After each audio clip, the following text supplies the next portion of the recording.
Professor Elisa, a renowned and highly respected writer, in her dimly lit study, surrounded by stacks of books and loose papers scattered across her desk. She has just completed her latest novel, but her demeanor is far from celebratory. Instead, she appears tense, her hands shaking as she places the final page atop the manuscript. She murmurs to herself, questioning whether she has made a grave mistake by writing the story.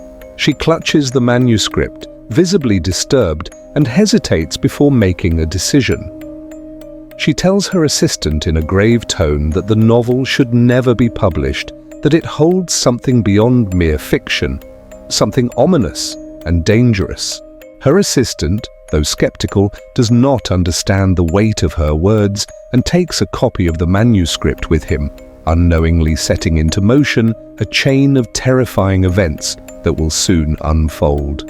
The narrative shifts to a vibrant and youthful group of college friends, Lucas, Olivia, Booker, Henry, and James, who are reveling in their final year of college. They are a close-knit group, bonded through years of friendship and mischief.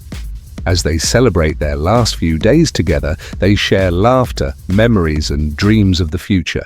Amidst their conversation, they discuss Franklin Castle, a decrepit, abandoned house located on the outskirts of town that has long been rumored to be haunted. Excited by the thrill of a challenge, they decide to visit it. While most of the group is enthusiastic about the adventure, Olivia expresses reluctance. She feels an unexplainable sense of dread at the mere mention of Franklin Castle, but she is eventually persuaded by the group's excitement. During their celebrations, the group encounters a mysterious and strikingly beautiful young woman named Sophia. She is quiet, reserved, and has an unsettling presence that seems to draw people toward her. She appears almost otherworldly, and despite her aloof nature, Lucas finds himself inexplicably attracted to her. This is particularly unsettling for Olivia, as Lucas is her fiancé. She notices a strange shift in his behavior whenever Sophia is around. His gaze lingers a little too long, and his thoughts seem to drift away. Sophia's presence unsettles the entire group, though they cannot quite pinpoint why. Something about her feels unnatural, and Olivia, in particular, cannot shake the feeling that she has seen her before, though she cannot remember where. Determined to test their courage, the friends set out to explore Franklin Castle late at night. The cottage stands in eerie silence, its wooden structure worn down by time, its windows broken, and vines creeping up its sides like nature's attempt to reclaim it. As they step inside, the air grows heavy, and an unnatural chill fills the room. The floorboards creak beneath their feet, and shadows dance in the flickering light of their flashlights. Suddenly, eerie occurrences begin.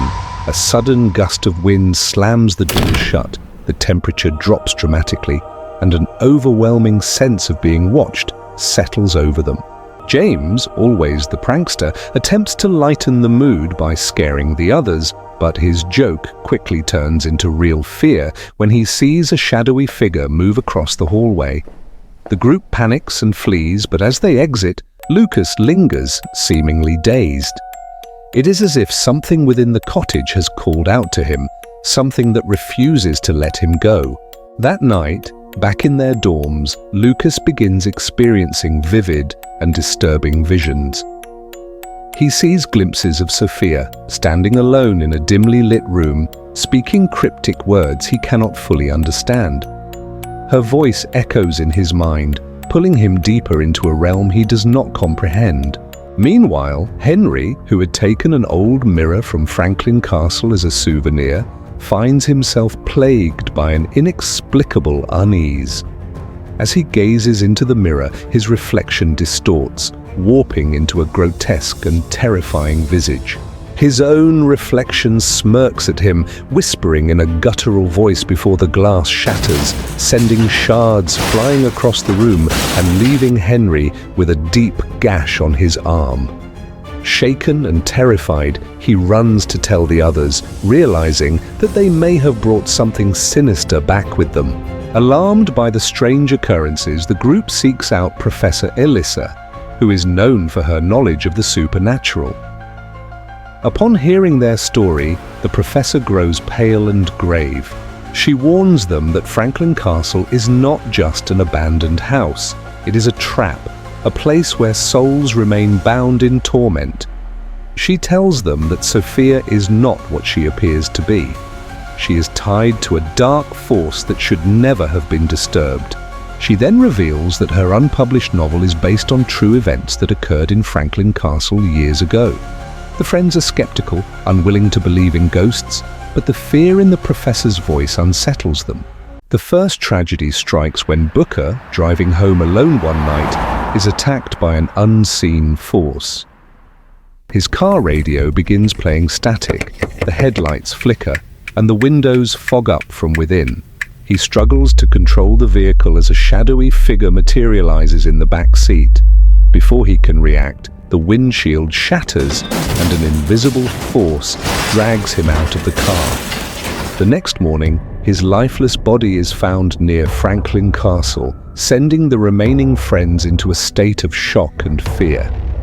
The police rule it as an accident, but the group knows better. Something evil is hunting them. Despite the warnings and the tragedy of Booker's death, Lucas finds himself growing more obsessed with Sophia. He dreams of her every night, visions of their past together flooding his mind, though he knows he has never met her before. He starts losing himself, his thoughts consumed by an inexplicable connection to Sophia. Olivia watches in despair as Lucas drifts further away from her, his love for her seemingly dissolving under the weight of an unknown force. Professor Elissa reveals the shocking truth. Sophia is a spirit seeking closure. Years ago, she was in love with a man who looked exactly like Lucas. Betrayed and left to die, her soul remained trapped in Franklin Castle, unable to find peace. Her love turned into an obsession, and now she is determined to reclaim Lucas as her own, believing him to be the reincarnation of her lost love. Henry and James, determined to put an end to the horrors, decide to return to Franklin Castle to confront whatever evil resides there. Armed with only a flashlight and their wits, they step into the abandoned house, the oppressive silence weighing heavily upon them.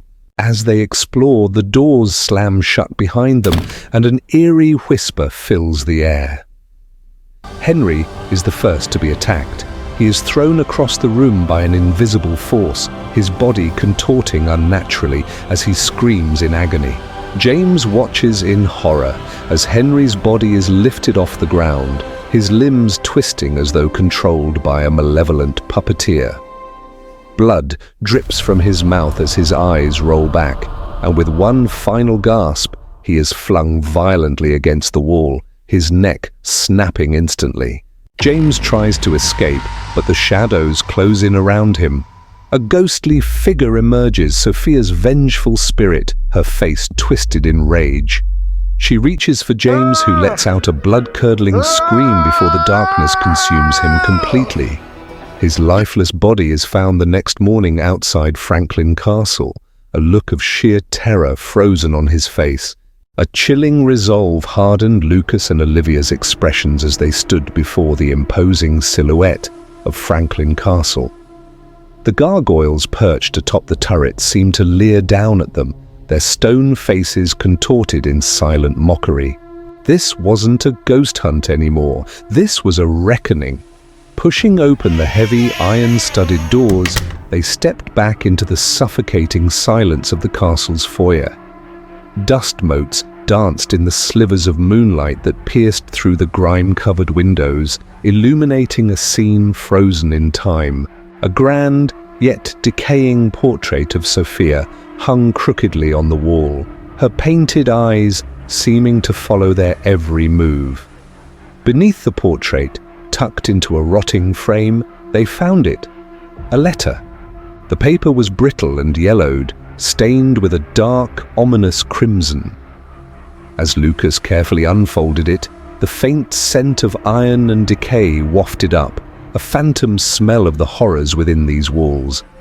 The words, scrawled in a frantic, elegant hand, spoke of betrayal, madness, and a desperate plea for release. Suddenly, the temperature in the room plummeted. A gust of icy wind, seemingly from nowhere, swept through the foyer, extinguishing their flickering lanterns and plunging them into near darkness.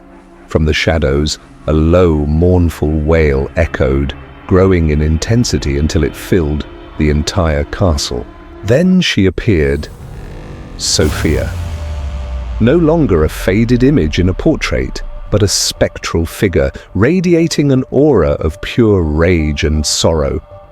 Her eyes glowed with an eerie luminescence, fixated on Lucas and Olivia.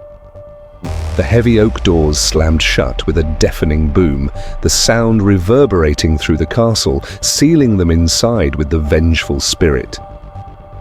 They were trapped. Just as despair threatened to consume them, a figure emerged from the swirling shadows. Professor Elissa. Her face, etched with worry and ancient knowledge, was illuminated by the flickering candlelight. "The manuscript," she gasped, her voice trembling slightly. "It's the key. Sophia's soul is bound to this place, tethered by her unfulfilled love, her unfinished story. Destroying it is the only way to free her, and us." She gestured towards a small, leather-bound book lying on a dusty table, the manuscript. But, as Elissa spoke, Sophia's spectral form solidified before them, her eyes burning with fury. The air crackled with an unseen energy. She lunged, a banshee wail tearing from her throat, her spectral hands reaching for them with chilling intent. Olivia screamed, stumbling back, while Lucas shoved her behind him, a surge of adrenaline coursing through him. He knew what he had to do. While Elissa attempted to distract the enraged spirit, Lucas darted towards the table. He grabbed the manuscript, its pages filled with Sophia's tragic words. Sophia, realizing his intent, shrieked again, her form flickering and distorting as she unleashed her spectral wrath. A gust of icy wind slammed into Lucas, nearly knocking him off his feet. But he held firm, his knuckles white as he clutched the book. He stumbled back towards a nearby fireplace, the flames dancing and crackling. With a desperate cry, he threw the manuscript into the heart of the fire. The flames instantly engulfed the pages, consuming Sophia's story in a blaze of light and heat. As the flames devoured the final words of Sophia's tragic tale, a heart-wrenching scream, raw and filled with centuries of pain, echoed through Franklin Castle. It was a sound that clawed at the soul, a lament that seemed to shake the very foundations of the ancient structure. The castle groaned, its stone walls shuddering as if in its death throes. Cracks spiderwebbed across the ceiling, plaster raining down like ghostly tears. Dust and debris filled the air, choking and blinding. The very air seemed to vibrate with the release of trapped energy. Then, as quickly as it began, the screams ceased. "Run!" Elissa screamed, her voice barely audible above the roaring of collapsing stone. Lucas grabbed Olivia's hand, pulling her towards the shattered remnants of the main entrance. They stumbled through the debris-strewn hallways, dodging falling chandeliers and collapsing archways. Behind them, the castle let out one final earth-shattering roar, as if the very stones themselves were crying out in protest. Just as they burst through the ruined doorway, a section of the tower collapsed, sending a cascade of stone and dust crashing down where they had just been standing. They didn't look back. They ran, their lungs burning, their hearts pounding, until they were a safe distance from the crumbling monument to a tragic past. Franklin Castle, its secrets finally laid bare, breathed its last, collapsing in on itself in a cloud of dust and rubble. With the horror finally over, Lucas and Olivia reconcile. Professor Elissa ensures that no remnants of the story remain, preventing Sophia's spirit from ever returning. Some love stories are meant to remain unfinished,